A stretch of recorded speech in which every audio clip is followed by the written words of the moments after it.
और अब अगली खबर आपको बता रही हैं, जहां शमशाबाद विधानसभा क्षेत्र से पूर्व मंत्री सूर्य प्रकाश मीणा को उम्मीदवार बनाया गया है। सनातन के प्रबल पक्षधर और साफ सुथरी राजनीतिक छवि के सूर्य प्रकाश मीणा की माने तो क्षेत्र में चाहे डैम बनने की बात हो या फिर महाविद्यालय या फिर सड़क बिजली सहित एसडीएम कार्यालय खोलने से लेकर अनगिनत काम उन्होंने पहले भी कराए हैं और इस दफा उन्होंने शमशाबाद बाईपास की पुरानी मांग को वो पूरा करेंगे, जिन पर सीएम शिवराज ने भरोसा जताया। वहीं इस दौरान स्वराज एक्सप्रेस के एडिटर सुशील शर्मा ने बीजेपी प्रत्याशी सूर्य प्रकाश मीणा से खास बातचीत की।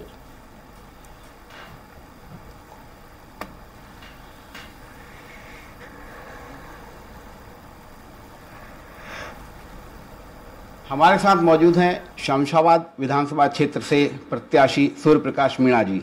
सूर्य प्रकाश मीणा जी का मैं परिचय आपको करा दूं। ये 2008 से 2013 तक शमशाबाद क्षेत्र का प्रतिनिधित्व किया। 2018 में इनकी जगह राजश्री सिंह को टिकट दिया गया, लेकिन पार्टी ने इस बार पुनः उन पर भरोसा जताया है और हमारे साथ इस वक्त सीधे जुड़ रहे हैं श्री सूर्य प्रकाश मीणा जी। मीणा जी, आप पर एक बार फिर से पार्टी ने भरोसा जताया है जी, क्या कहेंगे? देखिए, ये तो जनता के अपार स्नेह और माननीय मुख्यमंत्री शिवराज सिंह जी चौहान, उनका विश्वास और पार्टी नेतृत्व का विश्वास, उन्हें लगा कि मुझे लड़ना चाहिए चुनाव क्षेत्र के हिसाब से जो भी उनके पास रिपोर्ट रही हो। तो एक बार फिर से, चूँकि मैंने अपने 10 वर्षीय कार्यकाल में एक सेवा भावना से जो राजनीति में आने का जो उद्देश्य होता है कि हमें सेवा करना, उसी मापदंड पर चलकर मैंने 10 वर्षीय अपना कार्यकाल गुजारा। किसी तरह के कोई आरोप प्रत्यारोप से हमेशा मैं बचता रहा हूँ। ऐसा कोई काम नहीं किया जिसमें माननीय मुख्यमंत्री जी को और हमारी पार्टी को कहीं नीचा देखना पड़े। इस वजह से, हमारी जनता के स्नेह की वजह से, जनता की मांग की वजह से एक बार फिर भारतीय जनता पार्टी ने मुझे यह मौका दिया है। आपके कार्यकाल 10 साल का कार्यकाल और बाद में 5 साल राजश्री सिंह का कार्यकाल, कौन सी ऐसी इस क्षेत्र के मांगे रह गई हैं या विकास में कौन सी कमी रह गई? आपका लक्ष्य क्या रहेगा इस चुनाव को जीतने के बाद? देखिए, 2018 तक जो हमने काम किया विधानसभा क्षेत्र में, हमने बहुत सारा यहाँ काम किया, चाहे सड़कों का मामला हो या सिंचाई सुविधा के विस्तार का मामला हो, ग्रामीण क्षेत्रों में विद्युतीकरण का मामला हो, एजुकेशन को लेकर स्कूलों का निर्माण कार्य हो, नए स्कूलों का खुलना हो, इन सब पर मैंने बहुत कार्य किए। लेकिन फिर भी कुछ कार्य ऐसे थे जो मेरे मन में मैंने विचार किया था कि आगे जब भी मौका मिलेगा इन कार्यों को मैं जरूर करूँगा।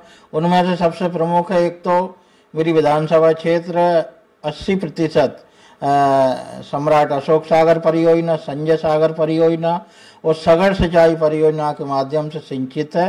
लेकिन फिर भी 30-35 गाँव ऐसे बचे हुए हैं जो सिंचाई सुविधा से वंचित हैं। उनको सिंचाई सुविधा उपलब्ध कराना मेरी पहली प्राथमिकता रहेगी। शमशाबाद में हमेशा एक बाईपास की मांग आती रही है और सब लोगों को कहना ये बाईपास बन जाएगा तो ट्रैफिक जाम की जो मार्केट में स्थिति बनती है उससे हम लोग बच जाएंगे। तो वो बाईपास का निर्माण भी मेरी प्राथमिकता में है।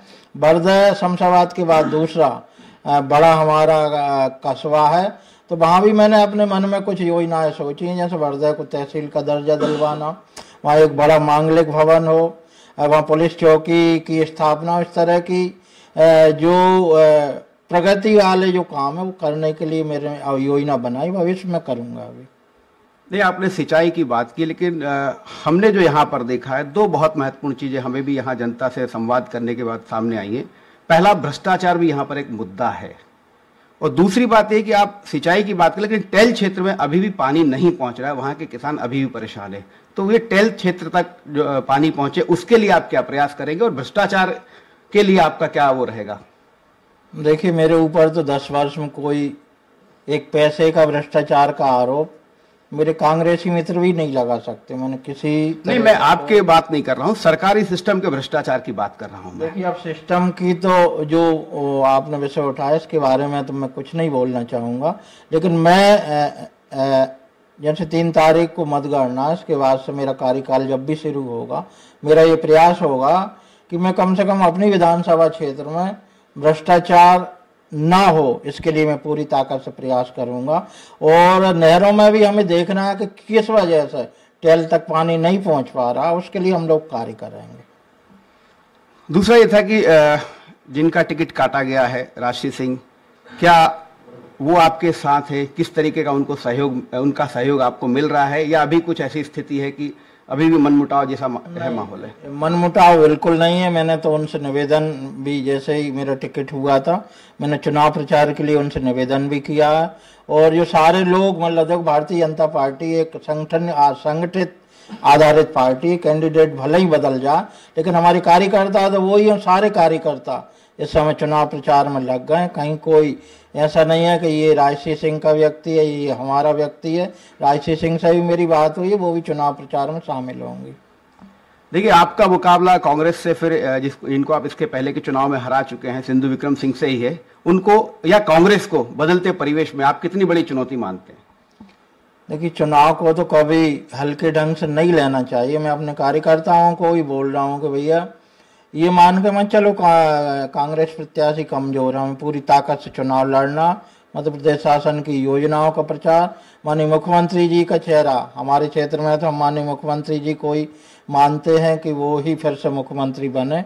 तो उनकी 18 वर्षों में किए हुए विकास के कार्य और महिला का कल्याण और उसके उत्थान के लिए जो योजनाएं उन्होंने चलाई हैं, उनका प्रचार प्रसार करके घर घर तक हम उन योजनाओं का पहुंचा कर, लाभ बताकर हम जनता में वोट प्राप्त करेंगे। और मुझे उम्मीद है हम अच्छे मार्जिन से इस विधानसभा सीट को जीतेंगे। अच्छा, कमलनाथ सरकार के समय का कर्ज माफी किसानों की थी, वो क्या यहाँ पर मुद्दा है? क्या आपको फीडबैक मिल रहा है? और दूसरा, आपकी सरकार की कौन सी योजना है जिनको लेकर आप सीधे जनता के बीच जा रहे हैं? देखिए, 15 महीने की कमलनाथ की सरकार ने जो ऋण माफी की जो बात की थी, वो जो राहुल गांधी जी कहते थे कि 10 दिन में यदि ऋण माफ नहीं होगा तो मैं मुख्यमंत्री बदल दूंगा, वो तो कहीं से कहीं तक सार्थक हुआ नहीं। अब इक्का दुक्का किसानों के यदि ऋण माफ हो गए हो तो मुझे नहीं पता, लेकिन मेरे क्षेत्र में जो संपर्क में आते, किसी एक किसान ने भी नहीं कहा कि हमारा ऋण माफ हुआ है। उस समय का एक उदाहरण मैं आपको दूं, 15 महीने में हमारे किसानों को जो बीमा की राशि बंटना थी 4000 करोड़ रुपए, वो पेंडिंग पड़ी रही, केवल इस वजह से कि स्टेट गवर्नमेंट को अपना शेयर केंद्रीय गवर्नमेंट को भेजना थी 1/3, वो उन्होंने 15 महीने में जमा नहीं किया, इसलिए वो राशि बीमा की नहीं बट पाई। जैसे ही हमारी सरकार बनी, शिवराज सिंह जी चौहान मुख्यमंत्री बने, उन्होंने 2200 करोड़ रुपया जो स्टेट गवर्नमेंट का जो अंश था वो जमा किया, और फिर हमने 6500 करोड़ रुपए की बीमा की राशि किसानों को बांटी। तो ऐसी बहुत सारी योजनाएं किसानों के लिए भी। अभी माननीय मुख्यमंत्री जी ने फिर से ये सिंचाई के लिए जो ट्रांसफार्मर रखा थे उन पर 50% अनुदान कर दिया है। बीमा की राशि का जहाँ तक जितनी बार शिवराज जी रहे, कम से कम 5-6 बार एक बड़ी राशि किसानों को बीमा की राशि मिली है, 0% ब्याज की, तो हम सबको पता ही है। एक बड़ी योजना है कि बगैर ब्याज के ऋण मिलना है। ऐसी बहुत सारी योजना। और महिला उत्थान के लिए जो 50% आबादी है महिलाओं की, उनके लिए तो माननीय मुख्यमंत्री जी ने जितने कार्य किए हैं उनका अनुसरण तो देश के अन्य राज्य भी करते हैं। बच्चियों के जन्म से लेकर शिक्षा और उनकी शादी तक की व्यवस्था मुख्यमंत्री जी ने की है। और अभी हाल ही में लाडली बहना योजना माननीय मुख्यमंत्री जी ने एक ऐसी योजना यहाँ पर लागू की है जिसकी वजह से प्रत्येक महिला को 1250 रुपये प्रति माह मिलेंगे। माननीय मुख्यमंत्री जी ने कहा कि आने वाले भविष्य हम 3000 रुपये तक प्रत्येक महिला को मिले, वहां तक इसको लेकर जाएंगे। उसकी वजह से महिला वर्ग में बहुत उत्साह है और वो माननीय शिवराज सिंह जी चौहान को अपना भाई मानती हैं और उनको जिताना अपना कर्तव्य मानती हैं। वो एक योजना इस चुनाव में बहुत प्रभावशाली सिद्ध होने वाली है। तो ये थे शमशाबाद विधानसभा से प्रत्याशी सूर्य प्रकाश मीणा जी जो तीसरी बार चुनाव मैदान में हैं। वो ये मानते हैं कि कांग्रेस चुनौती नहीं है, लेकिन कार्यकर्ताओं से अपेक्षा करते हैं कि उनको जीत को लेकर आश्वस्त होकर नहीं बैठना चाहिए और उनकी पूरी उम्मीद है मुख्यमंत्री शिवराज सिंह चौहान के कार्यकाल उनकी योजनाओं पर ही टिकी हैं। कैमरामैन राजेश के साथ सुशील शर्मा।